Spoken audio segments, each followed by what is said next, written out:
mata ega jenne jechu ummata jechu anga warra waan shimalisi fi abiyyin intay namni waa'ee sirbatanii dubbatin jiru jechuudha fi baala sulxaanin guutuun amma se jarri kun aga asirraa nutti booyan warri mootummaa deeggaru warri mootummaa keessa jiru kun mallasu bara mallasille inni mallasi mormaatuma ture ofirraa hidhani waan kana sagalee badii ufi godhaa jiran kana awwaaluuf immoo dhuguma teedii sodaatan mee yaada akkamii qabda asirratti ni sodaatu luka irratti kufeerama abiyyi luka teedii irratti kufeerama qeerroo akkatti ni jiru mee abiyyi teedii ayidhuutan abbichoodhaan adda koo irratti waadaan isin gala kun saba hunda as oromo jiru 7.k abiyyi namicha kan haydhu amma ayyaanaan lola labsee jedhamti ani sirbasaasin dhaggeeffanne dhugaa rabbi hanamsa icite duwwaan dhaggeeffanne ilaa lafeen haa caaluu naa waraanu sirbasuun dhaggeeffanne yuutuub irra dhaqeen lafeen haa caaluu naa waraanu nan kakadha dhiigni oromoo naa waraanu ani dhaggeeffattaniitu asirraa garuu qorixxi jechuun dhageeranne du'eetii isaanii ayyaana amma dibiti beefoo dhaggeeffatte dhaggeeffadhe tokkoffaa dhaqeen dhaggeeffadhe saasilii waan qomonan jaaladha oromummaan kun mun ajjeefte ananna nyaatti mee ayyaanaan akka jedhe kana namichi kun mee eega lola labse biyya jigsuuf miti qabsiisa ani immoo abbichuu kiingan jedhu adda koo irratti dhugaa rabbi kun oromoo hundarratti hooksa'uu baadhe maneedhaan agashaan biyyatti gala dhiiruma sin harkaa caaluu ajjeese jaalbattee ajjeese eenyu jawaarfaa biyyaa baase hidhee waan dogodhe kun namicha kana haa qabatu dhiiruma sin dhuguma sin cinaan qabdu dhuguma sin dhiir dhaltaniittu ji'a 9 dhalattanii sodaattota mootummaan ta'ee hidhuu hin danda'u jettaati sodaata mee haa hidhan ani kunoo waada ne abbichuu jedheen abbichuu kiin jedheen adda koo irratti taattuu godhadha haa godhan jarru kun dhuguma dhalatanii gaafa isaan dhuguma abbichuusa king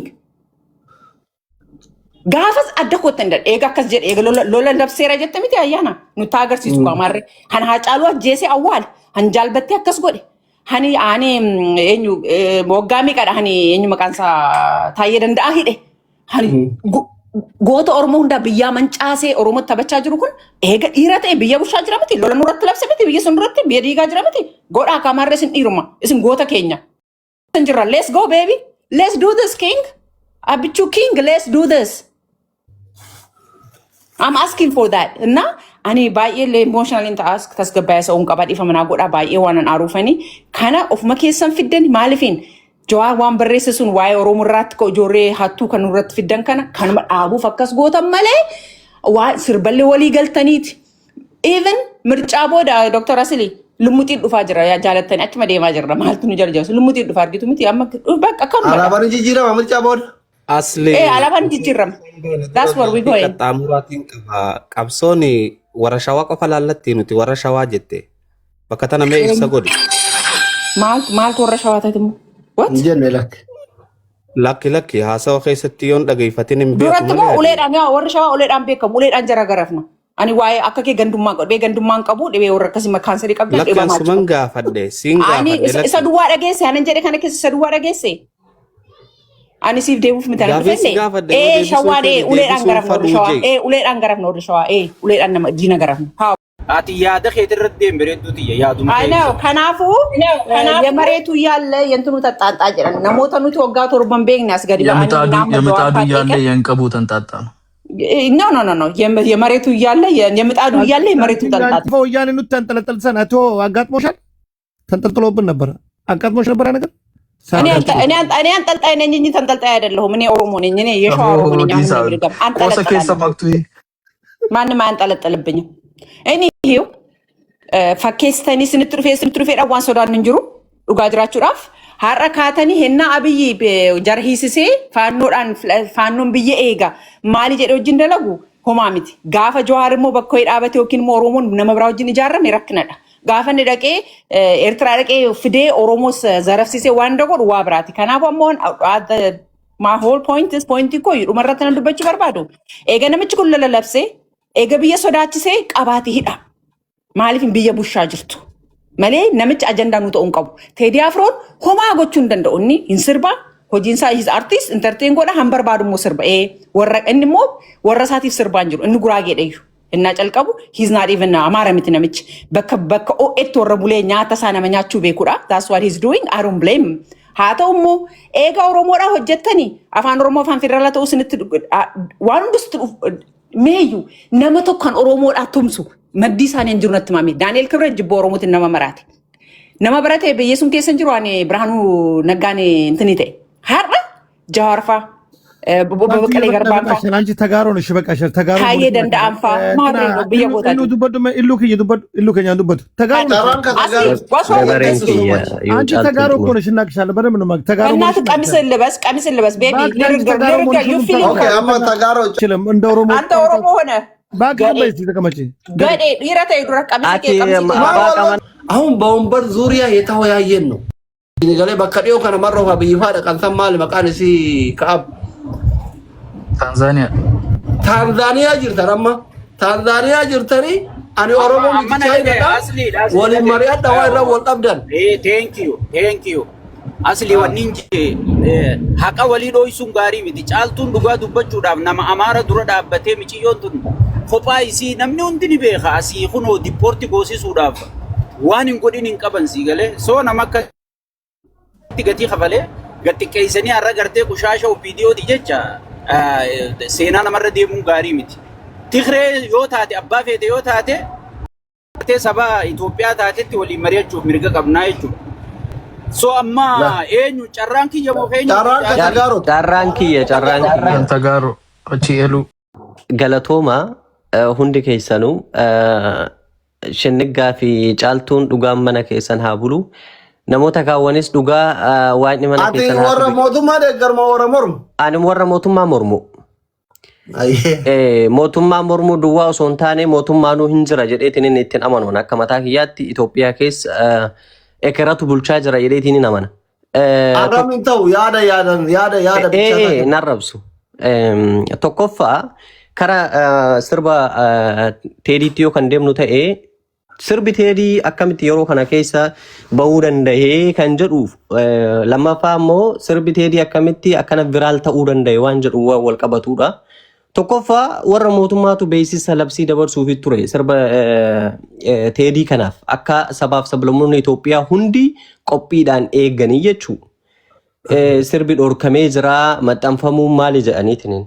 Lammaffaa immoo maaliif sirbi yeroo ammaa kanatti bahee kan jedhu yoo kan ilaallu ta'ee sirbi yeroo ammaa kanatti wanni baheef gochoota suukaneessaa Oromiyaa keessatti deemaa jiran kana bulchiinsi magaalaa hedduu kan keessatti hirmaatan kana durriyyee magaalaa keessatti hidhannoo itti godhanii ilmaan Oromoo dararaa jirtu kana keessatti qaamni mootummaa heddumminaan waan argameef wanta kana dhoksuudhaaf wanti akkanaa kuni baasanii kan fidanii fi jechuu.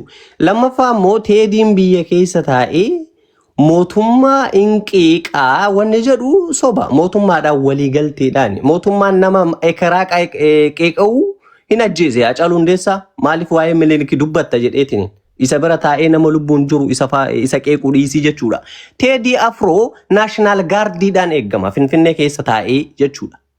Kana maaliif godha mootummaan osoo Teedii Afroo kan mormuu ta'e gochoota akkanaa kana mootummaan kana wanni godheef sirbi kun ammoo itti yaadamee maaliif hojjetame wanni kan jedhu yoo kan ilaallu ta'e sirbi kun wanni itti hojjetameef yookaan wantoota saba walitti buusanillee keessa jiraachuu waan danda'uuf yeroo ammaa kanatti sooshaal miidiyaa kanarrattis ta'ee lafarrattis ta'ee sabaaf sablammoonni akka duraanii jechoota jibbiinsaa walirratti duuluu biyya keessatti wal ajjeesuun dhiphataa dhufaa jira salphataa dhufaa jira akka duraarraa maaliifi duraan qaama tokko ajjeesee Oromoo ajjeesee Amaaras ajjeesaa jira Amaara ajjeesee Tigrees ajjeesaa jira mootummaan jedhee itti himee sabni akkasii wal ficcisiisaa ture san hunduu kana argee mootummaan gocha akkana akka hojjetaa jiru waan hubachuu jiruuf dubbii san owwisuuf nageenya sabaaf sablammoota waan hin barbaanneef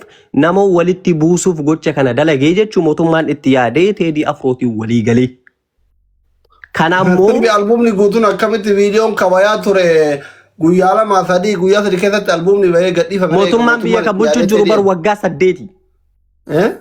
Mootummaan biyya kan bulchuu jiru waggaa 8 olii bar yeroo inni itti gadhiifame kanattu siifimu dura itti yaadaniitiin inni irratti hojjechuutti kan jiran.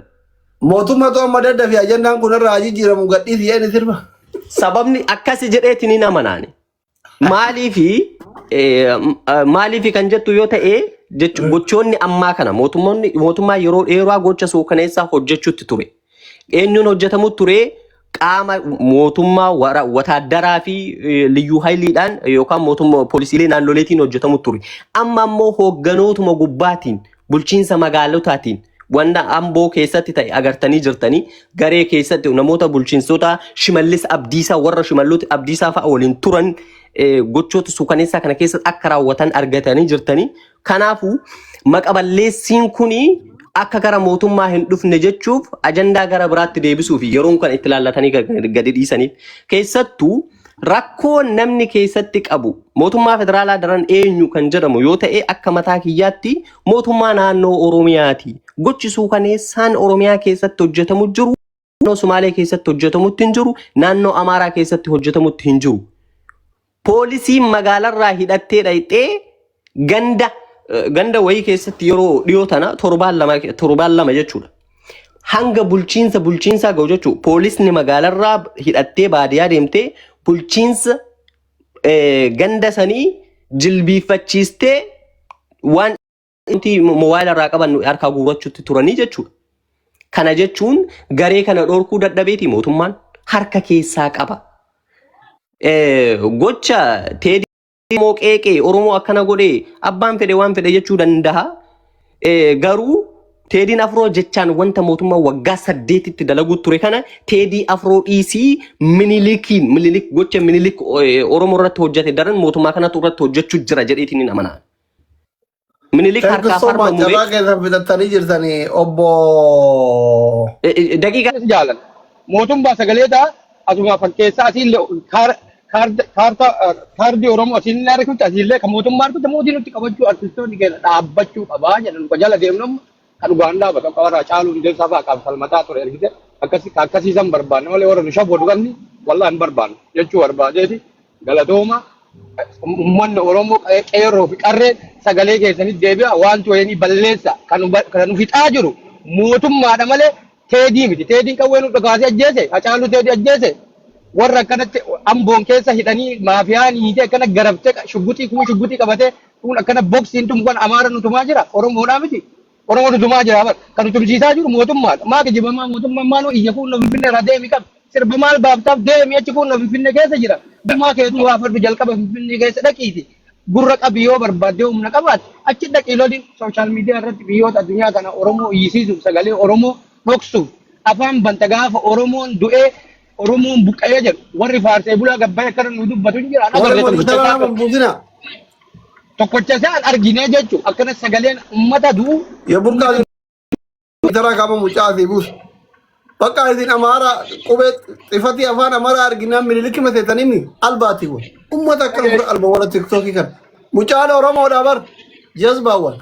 Burqaa deebisa. Burqaa silamaa buuftan. Bakka fidelii Amaariffaa arginaan akka isin ofirra albaatu akka fidelii afaan Amaariffaa sodaattu Oromoon qawween sodaattu.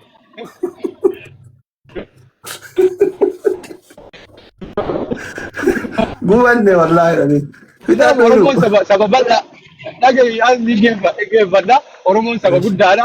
Yoo dibbee fi gitaarri gondariitu wanni dhiinuu hin jiru jechuudha. Mootummaan gurra qabee haa hidhu ta'ee nutti argisiisu mootummaan kun Oromoof dhaabbate Oromoo quuqama Oromoo bulcha Itoophiyaa bulcha jedhu dheedhiidhaa galchee nutti argisiisu. Hidhuu hin barbaadu hin fedhu uummata kana gammachiisuuf jecha osoo Oromoo ta'e qaada gurra qabanii du'e hin jiru osoo Oromoo ta'e maa wal ta'u nama amma wanni akkana harkisaniif gara Oromootti filannoo kanaaf jechuudha saba lamii waliin dhoote jedduu tanatti Amaarri nu tuqa jedha Oromoon garana gore haa iyyuu malee waan biraatiif dheedhiidhuu barbaannaan seera cabsee miti kun sirbaan mootummaa tuqee miti arrabsee miti maal godhanii sooshaal miidiyaa irra nu iyyan jechuudha hidhuun barbaadan sodaatanii. Seerri hundaa.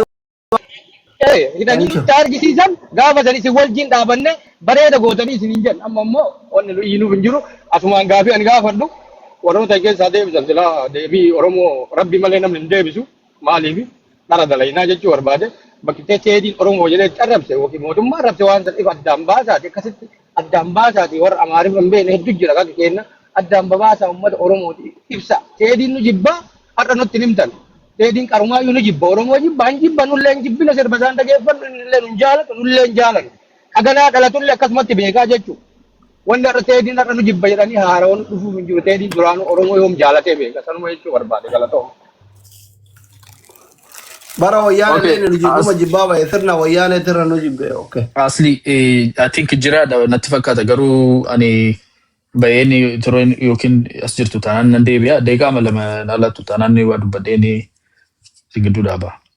Dubbadhu Yoona karaan ajjaman. jiraatee rakkoon qabu. Haa ta'u fayyaa ta'u ulfaata. Dabareen kiyya Garuu ati fakkaata. mootummaa deeggartaa inni waraqaama mootummaatirraa damooza keessatti dhiibbaan qabu reeman. Damooza rakkin hin qabu jiru jaalalatu wayyaa. Hayyee dubbadhu. Si anamma as keessatti Oromoon keenya garraa miidhaam sabni kun dhugaa bagan Oromoo ta'ee dhaladhe. Mootummaan hin jiru jedha nama lamatu akkas jedhe. Achi immoo mootummaan mormaa jedha. Mootummaan hin jiru warri jedhani haasaa isaanii keessatti inuma lakkaa 20 ol mootummaa jedhan.